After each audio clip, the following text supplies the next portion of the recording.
ശ്രീ ചാക്കോ കാളംപറമ്പിൽ, നിങ്ങൾക്ക് കന്യാസ്ത്രീകളെ അറസ്റ്റ് ചെയ്ത് കൊണ്ടുപോയി, കന്യാസ്ത്രീകളെ ആക്രമിച്ച ശേഷം അറസ്റ്റ് ചെയ്ത് കൊണ്ടുപോയി ജയിലിൽ അനുഭവിച്ച കാര്യങ്ങൾ അവർ തന്നെ തുറന്നു പറഞ്ഞിട്ടുള്ളതാണ്. ഇനി തിരിച്ചങ്ങോട്ടേക്ക് പോകാൻ പോലും ഭയപ്പെടുന്ന സാഹചര്യം അവിടെ നിൽക്കുന്നു.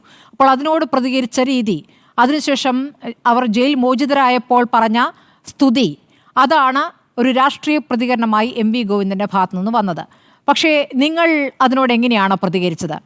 നിങ്ങൾ അമിത്ഷായെ വിമർശിച്ച അല്ലെങ്കിൽ കേന്ദ്ര സർക്കാരിനെ വിമർശിച്ച ഭാഷയാണോ ഇവിടെ CPM സംസ്ഥാന സെക്രട്ടറി വിമർശിക്കുമ്പോൾ ഉപയോഗിച്ചത്? എങ്ങനെയാണ് ഗോവിന്ദച്ചാമി എന്നൊരു പ്രയോഗം MV ഗോവിന്ദനെ വിമർശിക്കുമ്പോൾ നിങ്ങൾക്ക് ഉയർത്താനാവുക?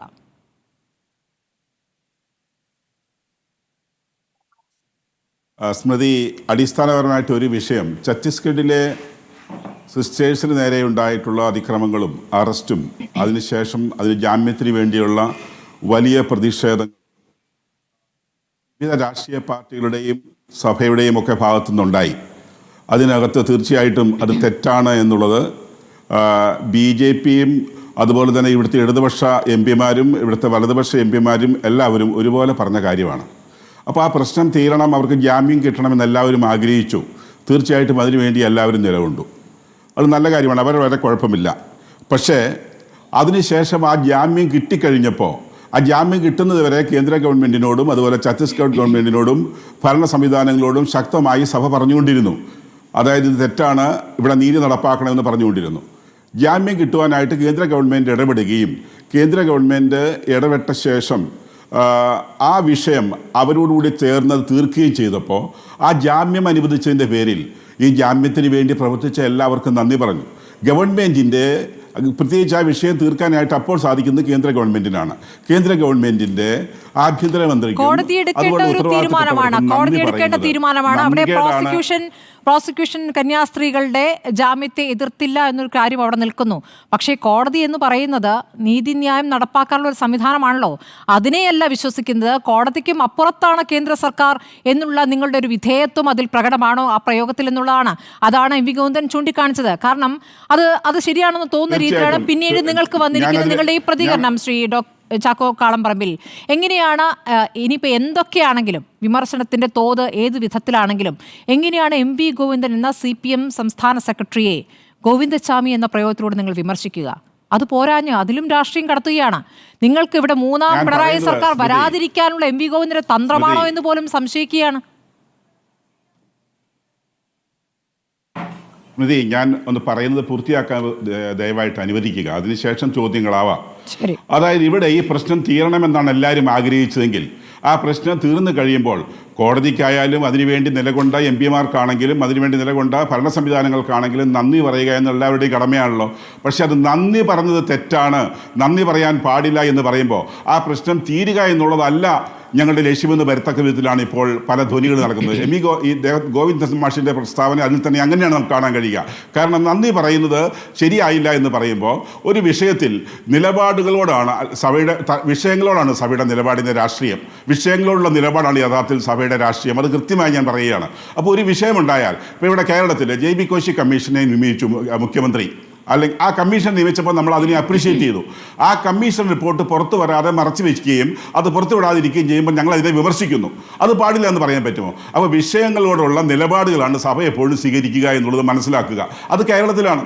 അപ്പോൾ സ്വാഭാവികമായിട്ടും ഓരോ വിഷയങ്ങളിലും കൃത്യമായ നിലപാടുകൾ സഭ എടുക്കുകയും പറയുകയും ചെയ്യുമ്പോൾ അതിൽ അക്ഷമരാകണ്ട. അപ്പോൾ അതിൻ്റെ അർത്ഥം എന്താ? ഇവർക്ക് ഈ വിഷയം തീരരുതായിരുന്നു എന്ന് ചിന്തിച്ചു പോയാൽ തെറ്റ് പറയാൻ കഴിയില്ല.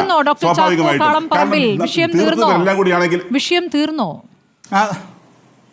അപ്പോഴത്തെ വിഷയം എന്തായിരുന്നു സ്മൃതി? അപ്പോഴത്തെ വിഷയം എന്തായിരുന്നു? ഈ കന്യാസ്ത്രീകളെ അനീതിപരമായി നീതിക്ക് നിരക്കാത്ത വിധത്തിൽ അറസ്റ്റ് ചെയ്ത് വെച്ചു. അത് കേരളത്തിലെ വിവിധ പാർട്ടികളും രാഷ്ട്രീയ പാർട്ടികളും കേന്ദ്ര സർക്കാരിൻ്റെ ആഭ്യന്തരമന്ത്രി അടക്കം അത് ചെയ്തത് തെറ്റാണെന്ന് പറഞ്ഞു.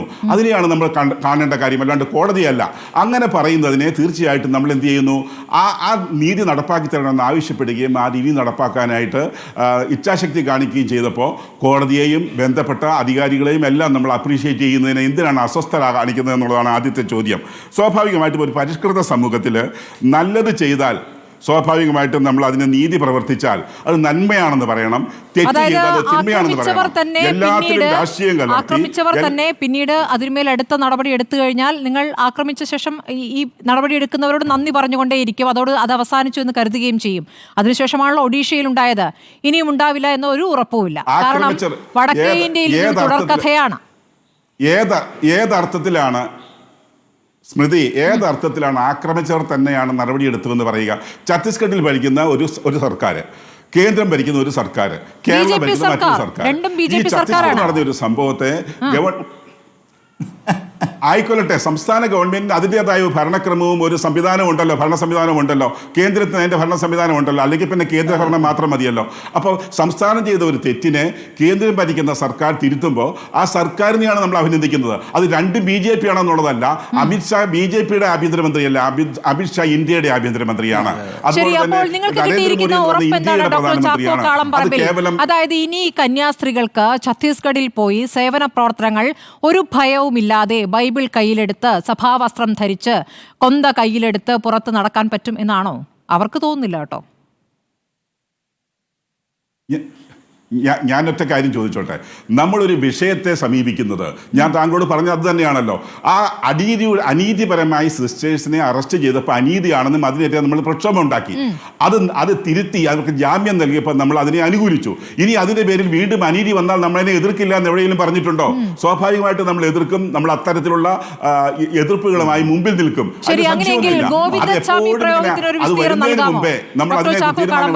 നിങ്ങളുടെ പ്രായോഗികമായ സമീപനത്തെ മനസ്സിലാക്കുന്നു. ഇപ്പോൾ ഈ ഗോവിന്ദച്ചാമി പ്രയോഗം ഒന്ന് വിശദീകരിക്കാമോ?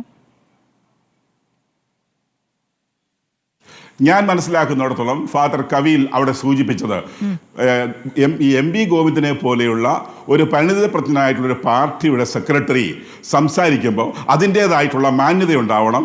മറിച്ച് അദ്ദേഹം ഗോവിന്ദച്ചാമി പറഞ്ഞതിലുള്ള കാര്യങ്ങൾ പറയാൻ പാടില്ല എന്നാണ്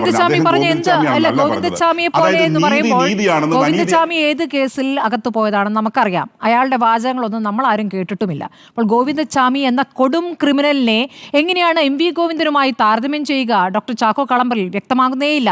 കാരണം നിങ്ങളുടെ കന്യാസ്ത്രീകൾ അതിക്രൂരമായി ആക്രമിക്കപ്പെടുന്ന ദൃശ്യം ഈ കേരളമാകെ ആ ദൃശ്യം കണ്ടതാണല്ലോ. എങ്ങനെയാണ് അവരോട് പെരുമാറിയതെന്ന് അല്ലേ നമ്മൾ കണ്ടതല്ലേ?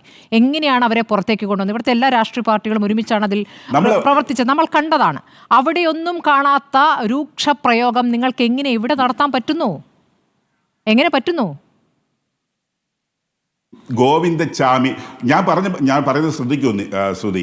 ഗോവിന്ദച്ചാമി നീതിബോധത്തെക്കുറിച്ച് സംസാരിക്കുന്നത് പോലെ ആവരുത് ഒരു പാർട്ടിയുടെ സെക്രട്ടറി നീതിയെക്കുറിച്ച് പറയുന്നതെന്ന് പറയുമ്പോൾ നിങ്ങൾ എന്താണ് അതിന് മനസ്സിലാക്കേണ്ടത്?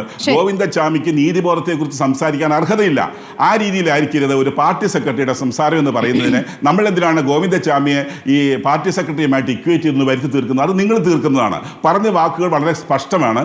ഗോവിന്ദച്ചാമി നീതിബോധത്തെക്കുറിച്ച് സംസാരിക്കുന്നത് പോലെ ആവരുത് ഒരു പാർട്ടി സെക്രട്ടറി വിമർശനം വരുന്നത്. ഡോക്ടർ ചാക്കോ കാളംപറമ്പിൽ